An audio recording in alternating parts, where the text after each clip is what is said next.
এখন তো জামের সিজন, তাই জাম দিয়ে একটা ডেজার্ট রেসিপি বানিয়েছি। রেসিপিটা শেয়ার করলাম সেটাই। তো এখানে আমি 1 লিটার ফুল ক্রিম মিল্ক নিয়েছি, সেটা ভালো করে জাল দিয়ে নিয়েছি এবং 1/2 লিটার মতো করে নিয়েছি। অন্যদিকে 1 চামচ মতো কর্নস্টার্চ নিয়েছি, সেটাকে অল্প একটু জল দিয়ে ভালো করে গুলিয়ে নিয়েছি। এবার দুধটা জাল দেওয়ার সময়তেই আমি পরিমাণ মতো চিনি দিয়েছি। চাইলে চিনির পরিমাণ আপনারা বাড়াতেও পারেন বা কমাতেও পারেন। এরপরে আমি যে মিশ্রণটা ছিল সেটা দিয়ে দিয়েছি আর একটু নাড়িয়েছি।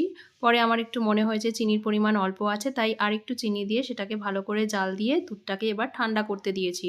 অন্যদিকে জামগুলোকে ভালো করে ধুয়ে সেটা থেকে যে শাঁসটা রয়েছে সেটা বীজের থেকে আলাদা করে নিয়েছি।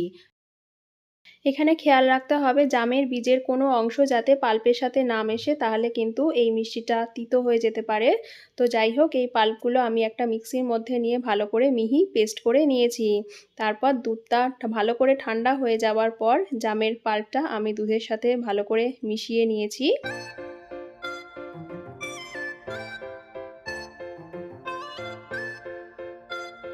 তারপর এটা একটা কাচের বাটিতে নিয়ে সেটাকে ডিপ ফ্রিজের মধ্যে আমি ওভারনাইট রেখে দিয়েছি।